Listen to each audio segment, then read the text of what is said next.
Well,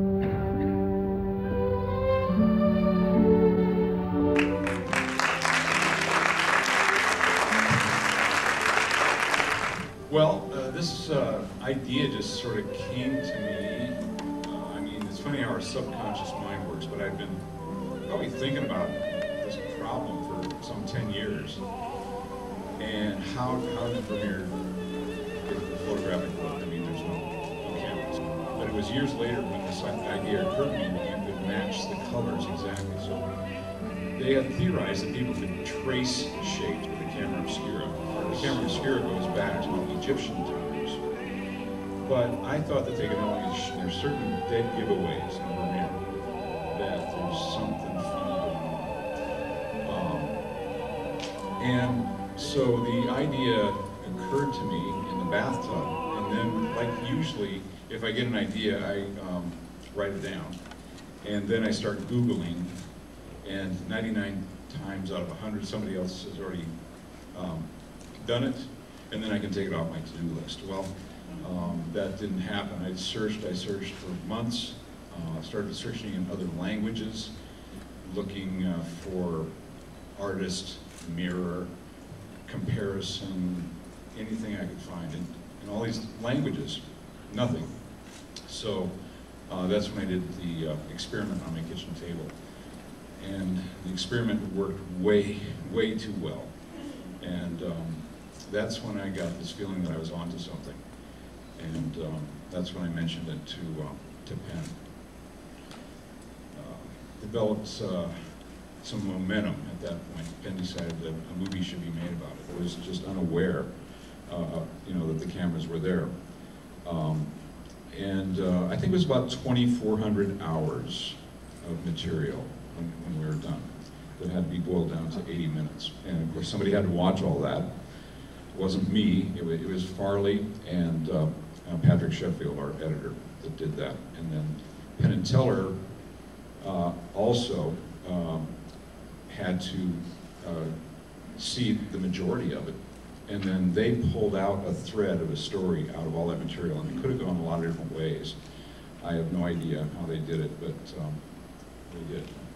It's pretty interesting that many documentaries either manufacture the event, either they're a stunt, or afterwards they try to piece together footage that other people have shot.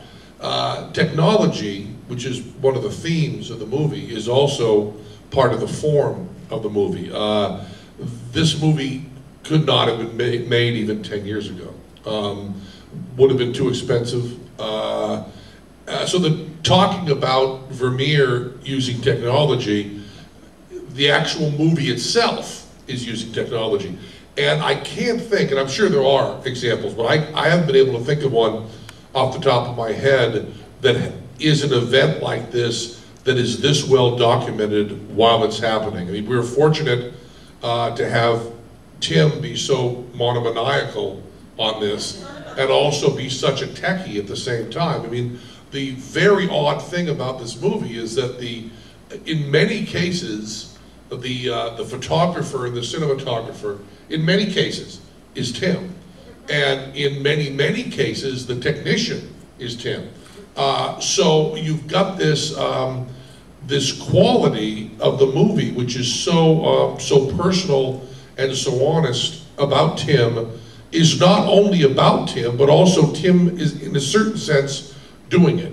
And I believe that's something brand new, and kind of like the movie talks about how the same kind of technology and heart from the 17th century can be done in the 21st century. We also have the same kind of passion and focus and love that Tim has can now be covered in a different way.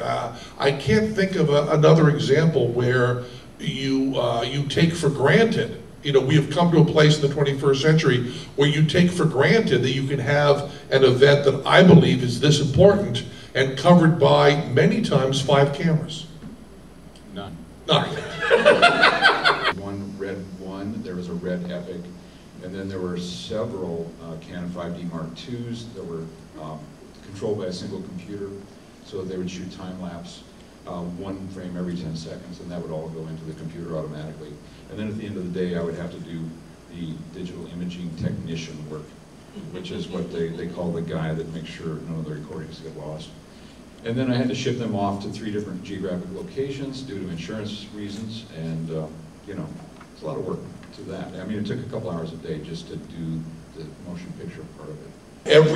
Every brush stroke that goes onto that canvas, we have covered from multiple angles. I mean, that's pretty astonishing that you have a painting that complex and that took that long, that there's no time that paint goes on that canvas that we don't have motion pictures of it.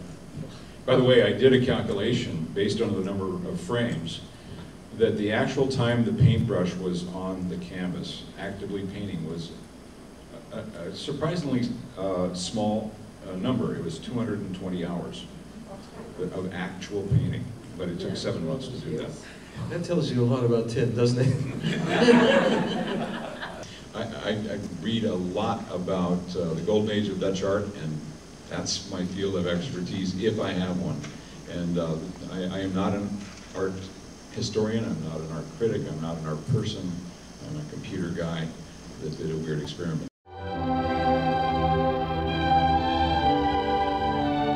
People have written about the Dutch light, and that somehow had a importance in the Dutch golden age of art.